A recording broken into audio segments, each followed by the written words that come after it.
gimana nih? Masih semangat nggak ngikutin tour guide kalian berdua ini? Pastinya cuma di Items informasi ke teman-teman milenial. Nah, kalau tadi di segmen pertama ya, kita udah bahas soal alat musik tradisional dan juga tradisi-tradisi di NTB. Nah, kalau segmen ini kita mau bahas apa yuk? Kita bakal bahas tempat-tempat wisata di NTB. Kan kita tahu ya, NTB itu adalah satu tempat yang terkenal sama pulau-pulaunya, terus juga keindahan pantainya, wisata bawah lautnya. Tapi sebenarnya apa aja sih yang harus kita kunjungin kalau ke NTB? Makanya itu tuh penting banget ya buat teman-teman di rumah. Siapa tahu pas ke NTB tuh kalian bingung mau wisata kemana. Nih catat informasi-informasi yang kita sampaikan. Betul. Langsung aja nih, yang pertama ya, kita ke Gunung Rinjani. Siapa sih yang nggak tahu Gunung Rinjani kan? Karena kepopulerannya itu sudah mendunia. Gunung yang berlokasi di Pulau Lombok, Nusa Tenggara Barat ini menjadi salah satu gunung berapi tertinggi di Indonesia. Tepatnya gunung berapi tertinggi kedua di Indonesia setelah Gunung Kerinci di Jambi. Kalau misalnya kalian ke sana, wajib banget ke Danau Segara Anak yang menjadi salah satu spot favorit para pendaki di Gunung Rinjani. Danau ini berada di kawah Gunung Rinjani, tepatnya di daerah Desa Sembalun Lawang. Area sekitar danau ini tuh datar, jadi cocok banget untuk memancing atau berkemah. Tidak hanya itu saja, tapi di sana juga ada kolam air panas alami yang letaknya di bawah area danau. Uniknya lagi itu, selain digunakan untuk berendam, kolam air panas ini juga kerap digunakan penduduk setempat untuk melaksanakan ritual adat. Jadi multifungsi banget ya. Iya, bagus banget juga ya kalau misalnya aku lihat tuh ya teman-teman aku yang para pendaki, ini pasti jadiin Gunung Rinjani adalah salah satu tujuannya karena emang bagus banget.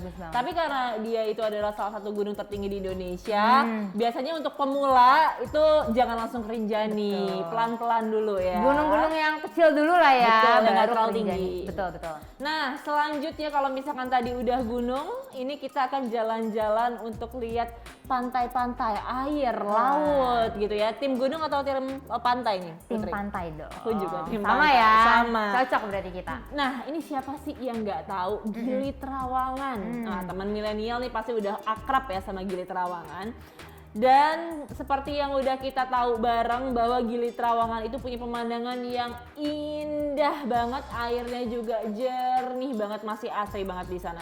Dan di sini kalian juga bisa melihat keindahan terumbu karang yang beragam serta spesies ikan yang warna-warni. Aduh, itu surga banget ya. Ini cocok banget ya kalau misalnya kalian tuh tipe wisatawan yang kalau wisata tuh harus air-air ya. Nah, cocok banget. Kayak kita berdua ya, Kayak Bud kita ya. berdua, Dan selain keindahan pantai, pengunjung ini juga bisa jalan-jalan berwisata dari berbagai negara. Nih biasanya kumpul-kumpul di sini suka banget.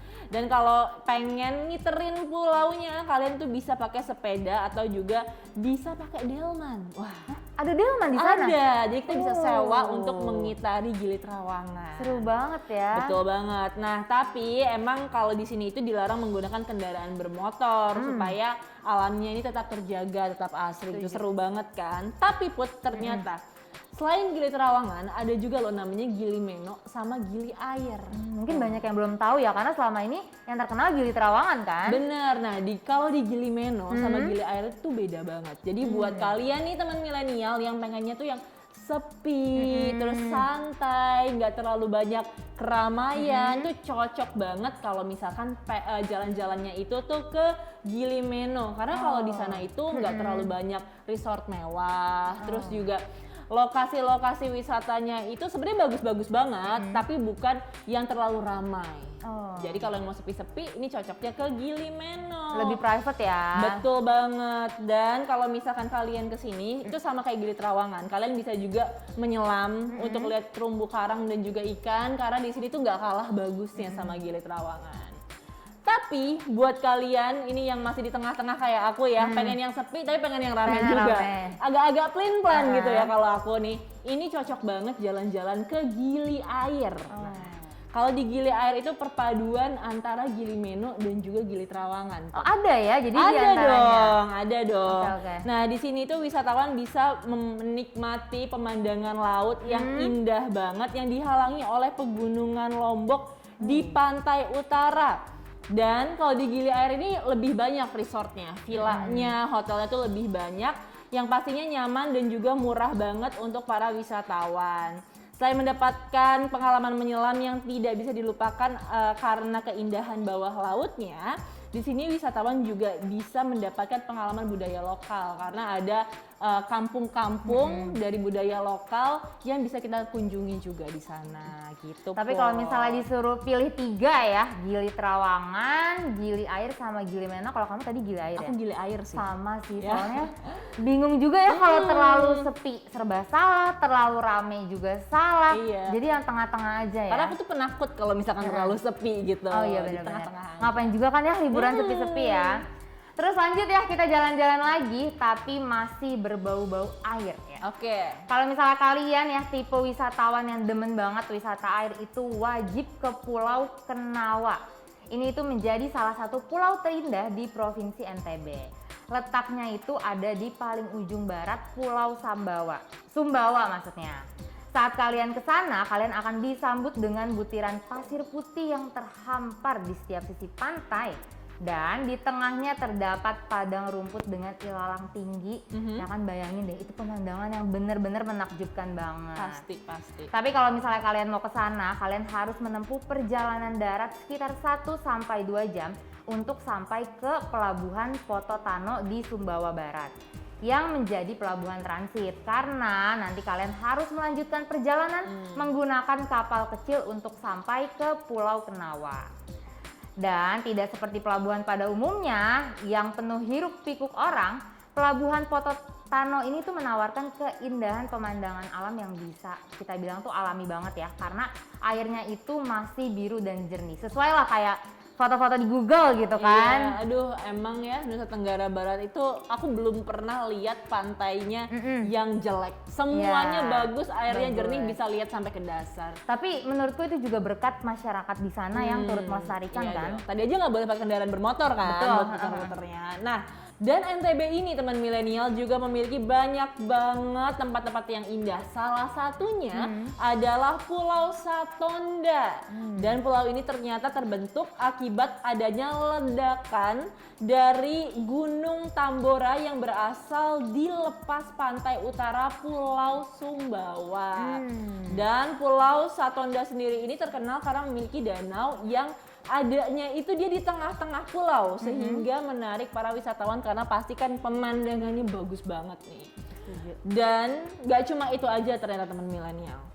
Di keindahan bawah lautnya ini juga adalah sesuatu yang menarik banget pastinya, karena memiliki kekayaan sejarah tersendiri. Jadi buat kalian yang hobi diving, hobi surfing, harus ke Pulau Satonda untuk lihat gimana sih bawah lautnya. Setuju banget. Tapi kayaknya udah cukup ya kita jalan-jalan wisata airnya. Sekarang kita eksplor daratannya.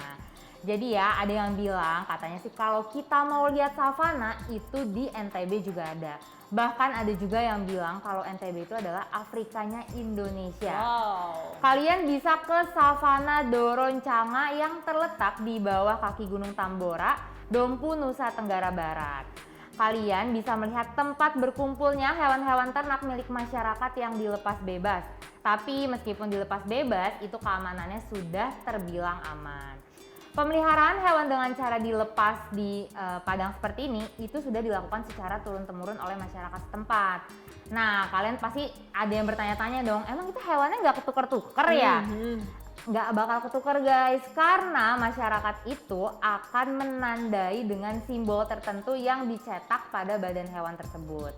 Selain itu, biasanya pemiliknya juga akan memasang kalung dengan warna tertentu pada leher atau telinga hewan untuk menandai kepemilikan. Jatuhnya kayak hewan kurban ya, Iya, dicoret-coret gitu kan untuk nandain. Supaya nggak ketukar ya. Nggak ketukar. Dan ini yang terakhir, rasanya nggak lengkap kalau misalkan kita nggak ngomongin NTB tanpa membicarakan Mutiara Lombok. Siapa tahu mau ada yang ngasih oleh-oleh ya Benar, kan? benar. Ini adalah salah satu mutiara terindah juga yang ada di Indonesia. Bagi kalian yang pengen lihat langsung keindahan dari Mutiara Lombok, kalian bisa berkunjung ke sentra kerajinan mutiara yang letaknya di Sekar Bela. Dan ini kalau misalkan kita lihat itu sebenarnya lokasinya nggak terlalu jauh dari pusat kota Mataram. Ada 2 jenis mutiara yang dijual, diantaranya adalah mutiara air tawar dan juga air laut. Nah kalau misalkan di sana ini butiran mutiara dirangkai menjadi beragam perhiasan, contohnya kayak kalung, cincin dan juga lain sebagainya. Cantik banget pasti. Cocok ya buat oleh-oleh. Iya dong. Jadi gimana nih guys? Udah puas belum jalan-jalan online sama kita? Atau masih mau lagi? Lagi dong. Lagi dong, tapi nggak di segmen ini ya. Di segmen selanjutnya kita akan bahas soal kuliner-kuliner di Nusa Tenggara Barat. Kebetulan udah lapar nih Udah ya. lapar abis jalan-jalan, abis itu makan. Yes. Makanya guys, jangan kemana-mana, terus pantengin kita di Items Informasi ke teman-teman milenial.